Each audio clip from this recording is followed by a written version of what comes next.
لبيك اللهم لبيك لبيك لا شريك لك لبيك إن الحمد والنعمة لك والملك لا شريك لك لبيك. اے لوگو، تمہارا رب ایک ہے اور تمہارا باپ ایک ہے. تم سب آدم علیہ السلام کی اولاد ہو اور آدم مٹی سے بنے تھے. اے لوگو، ہم نے تمہیں ایک مرد اور ایک عورت سے پیدا کیا ہے اور تم کو قومیں اور قبیلے بنا دیا تاکہ تم ایک دوسرے کو پہچان سکو. بے شک تم میں سے سب سے زیادہ عزت والا وہ ہے جو تقوی میں سب سے بڑھ کر ہے. بے شک اللہ تعالی سب کچھ جاننے والا، ہر چیز کی خوب خبر رکھنے والا ہے. کسی عربی کو عجمی پر، کسی عجمی کو عربی پر، کسی کالے کو گورے پر اور کسی گورے کو کالے رنگ و نسل کی بنیاد پر کوئی فضیلت نہیں. اللہ تعالی کی بارگاہ میں فضیلت کا مدار صرف تقوی پر ہے. میں تمہیں اللہ کی عبادت اور تقوی کی وصیت کرتا ہوں اور تمہیں اس کی اطاعت کا حکم دیتا ہوں، اور آغاز کلام اس سے کرتا ہوں جو خیر ہے. سنو، زمانہ جاہلیت کی تمام باطل قدروں کو میں اپنے قدموں تلے روند رہا ہوں. سنو، عہد جاہلیت کی ہر باطل رسم و روایت کو میں اپنے دونوں قدموں تلے پامال کر رہا ہوں. سنو، عہد جاہلیت کے نسل در نسل خونی انتقام کے سلسلے اور باطل طریقوں سے حاصل کیے ہوئے مال اور افتخار کے جاہلی معیارات کو قیامت تک کے لیے ختم کر رہا ہوں. بے شک عہد جاہلیت کے تمام عہدے اور منصب ختم کیے جا رہے ہیں. صرف بیت اللہ کی خدمت و نگرانی اور حاجیوں کو پانی پلانے کا منصب باقی رہے گا. قتل عمد کے لیے قصاص ہے، اور قتل شبہ عمد یعنی لاٹھی یا پتھر کی ضرب سے کسی کی موت واقع ہو جائے تو اس کی دیت 100 اونٹ ہے. جو اس سے زیادہ کا مطالبہ کرے تو یہ عہد جاہلیت کے اثرات کا نتیجہ ہے. آج میں تمام سودی مطالبات ختم کیے جا رہا ہوں، لیکن اصل زر کی ادائیگی لازم ہوگی تاکہ نہ مقروض پر ظلم ہو اور نہ قرض خواہ کا حق مارا جائے. اللہ تعالی نے حتمی اور قطعی حکم صادر فرما دیا ہے کہ سودی نظام نہیں چلے گا. زمانہ جاہلیت کے سارے سودی واجبات ختم کر دیے گئے ہیں، اور سب سے پہلے میں اپنے چچا عباس بن عبد المطلب کے سارے سودی واجبات کو ختم کرتا ہوں. زمانہ جاہلیت کے نسل در نسل جاری رہنے والے خونی انتقام کا دستور ختم کر دیا گیا ہے، اور سب سے پہلے میں اپنے خاندان کے ایک فرد ایاس بن ربیعہ بن حارث بن عبد المطلب کے خون کو معاف کرتا ہوں. وہ ایام رداعت میں بنو لیس میں تھے کہ قبیلہ حزیل کے لوگوں نے انہیں قتل کر دیا. یہ پہلا خون ہے جس سے میں زمانہ جاہلیت کے دستور کو ختم کرنے کی ابتدا کر رہا ہوں. اے لوگو، قمری مہینوں کی ترتیب میں تقدیم و تاخیر یہ زمانہ کفر کی زیادتی ہے. اس کے ذریعے کافروں کو گمراہ کیا جاتا ہے کہ وہ اپنی نفسانی خواہش کے تحت ایک سال محرم کے مہینے میں جنگ کو حلال کر دیتے ہیں اور دوسرے سال اسے حرام کر دیتے ہیں، تاکہ اللہ تعالی نے حرمت والے مہینوں کی جو تعداد مقرر کی ہے وہ پوری ہو جائے. اسی کا نتیجہ ہے کہ وہ اللہ تعالیٰ کے حرمت والے مہینے کو حلال کر دیتے ہیں اور حلال مہینوں کو حرام کر دیتے ہیں. سنو، آج زمانہ گھوم پھر کر اسی ترتیب کے مطابق آ گیا ہے جو آسمانوں اور زمینوں کی تخلیق یعنی ابتدائے آفرینش سے جاری تھی. اللہ تعالیٰ نے اپنے تکونی نظام میں مہینوں کی تعداد 12 مقرر فرمائی ہے. ان میں سے 4 حرمت والے ہیں. ان 4 حرمت والے مہینوں میں سے 3 مسلسل ہیں، یعنی ذوالقعدہ، ذوالحجہ اور محرم، اور ایک رجب ہے جو جمادی الثانیہ اور شعبان کے درمیان ہے. اور قمری مہینہ کبھی 29 دن کا ہوتا ہے اور کبھی 30 دن کا. سنو، حج قیامت تک ذوالحجہ ہی میں ہوگا.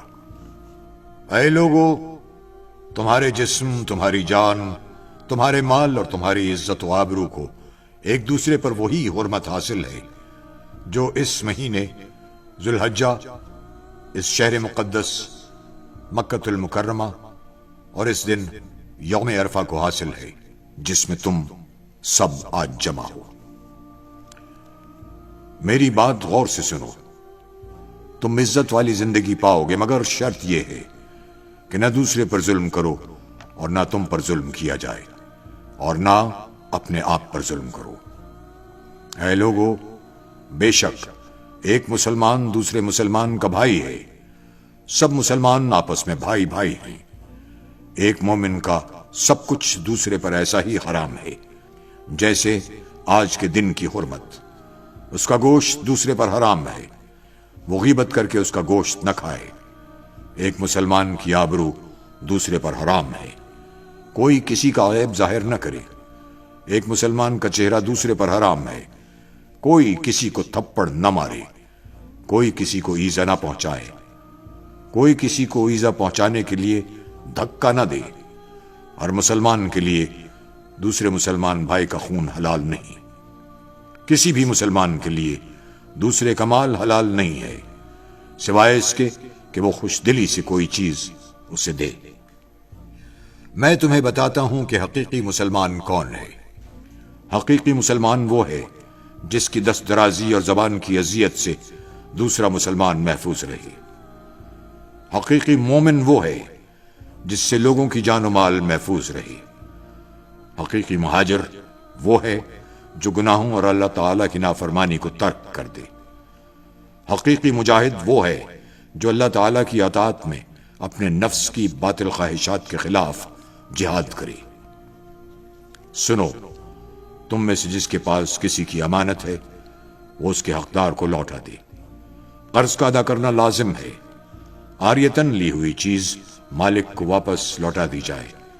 جو کسی کا ضامن بنے اس پر لازم ہے کہ اپنی ذمہ داری پوری کرے۔ جرم کی سزا اسی کو ملے گی جس نے جرم کا ارتکاب کیا ہے۔ بیٹے کے جرم میں باپ اور باپ کے جرم میں بیٹا نہیں پکڑا جائے گا۔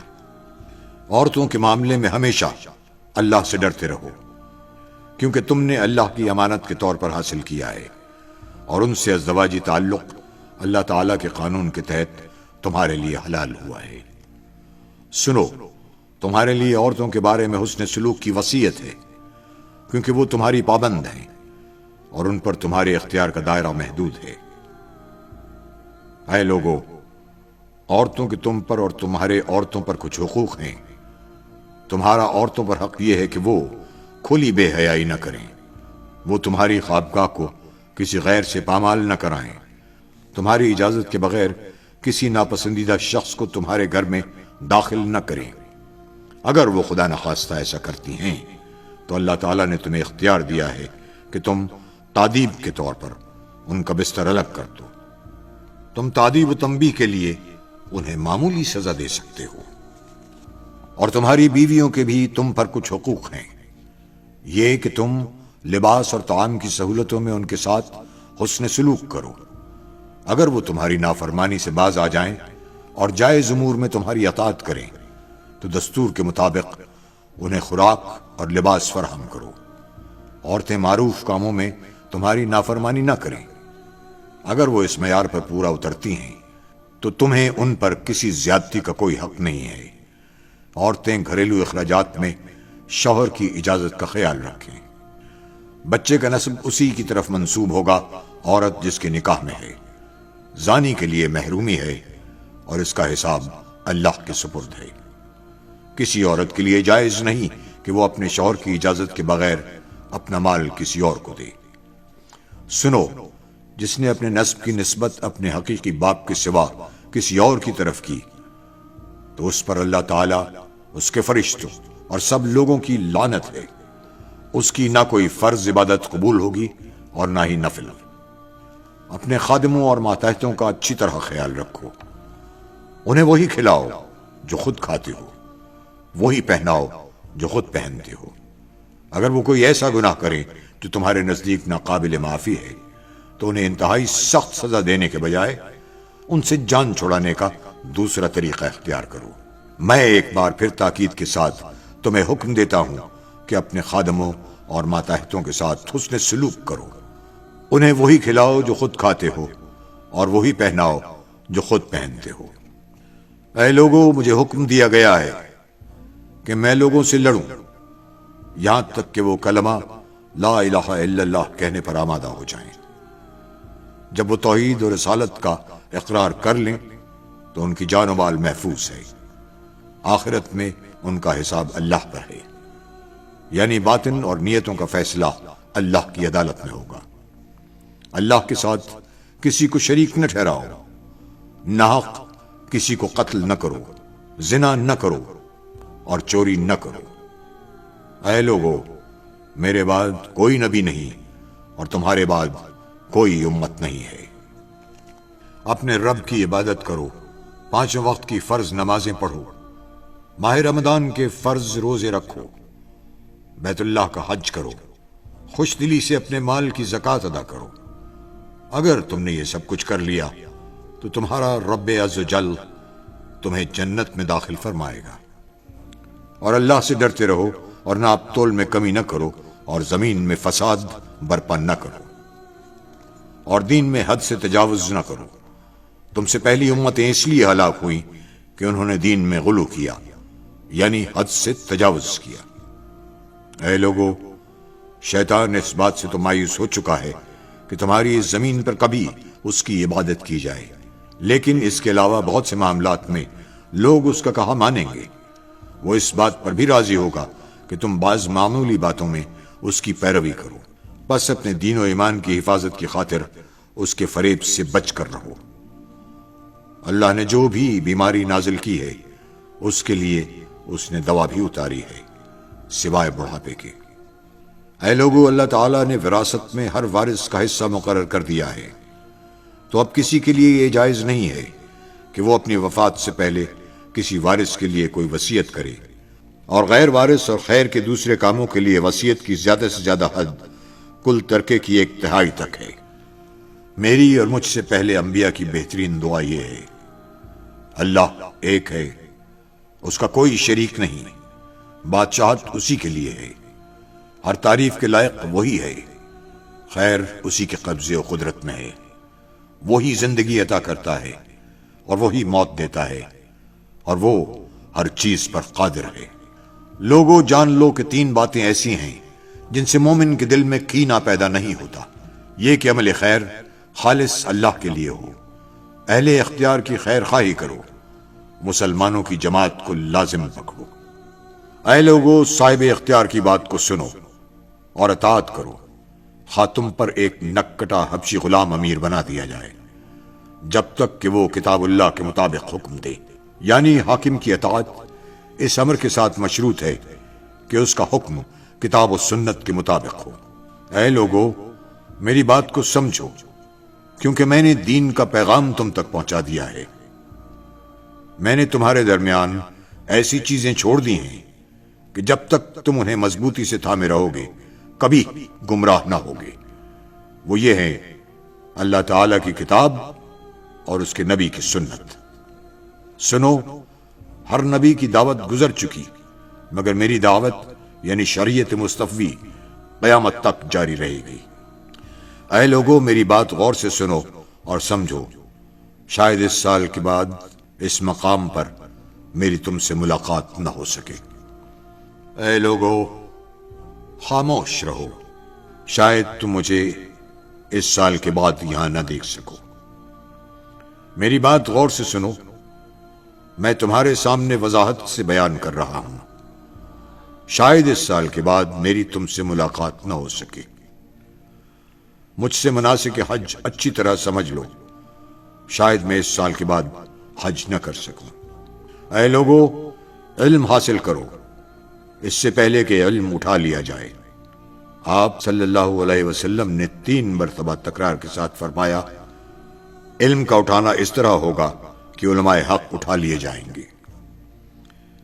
میں تم سے پہلے حوض پر موجود ہوں گا، میں تمہاری کثرت تعداد پر دوسری امتوں پر فخر کروں گا، تو میری رسوائی کا سبب نہ بننا۔ خبردار، میرے بعد کہیں کافر نہ ہو جانا کہ ایک دوسرے کی گردنیں مارنے لگو اور تم عنقریب اپنے رب سے ملاقات کرو گے۔ پس جو شخص دنیا میں رہتے ہوئے آخرت کو اپنے پیش نظر رکھے گا تو اللہ تعالیٰ اسے قوت ایمانی عطا کرے گا، اسے اسی دنیا میں تونگری اور بے نیازی عطا کرے گا، اور دنیا اس کے قدموں میں سرنگوں ہوگی۔ جس کا نصب العین یہی دنیا ہوگی تو اللہ تعالیٰ اس کی طاقت کو منتشر فرما دے گا، اور وہ اپنی آنکھوں کے سامنے فقر کو دیکھے گا، اور دنیا سے اس کے لیے جو حصہ لکھا جا چکا ہے وہ اسے مل کر رہے گا۔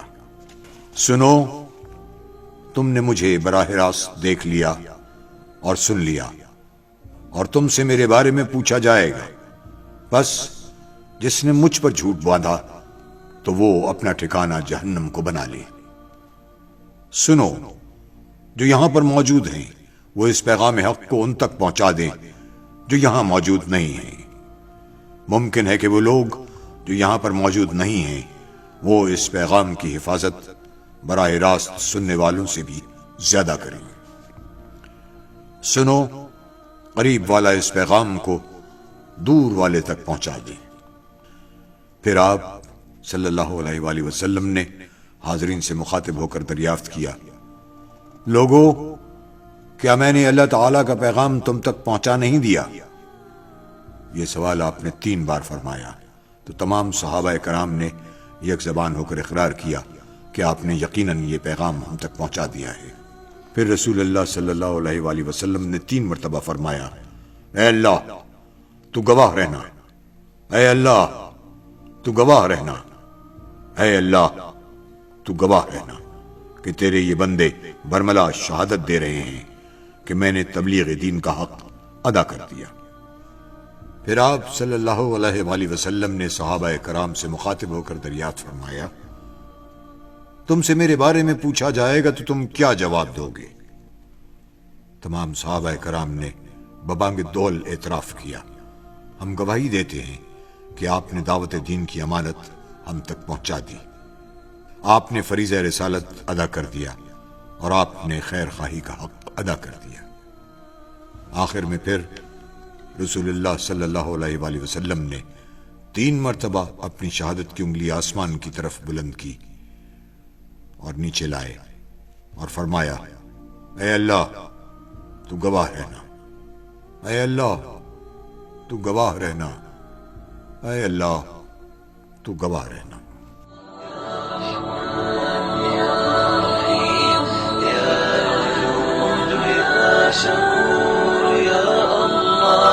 لبيك اللهم لبيك، لبيك لا شريك لك لبيك، إن الحمد والنعمة لك والملك لا شريك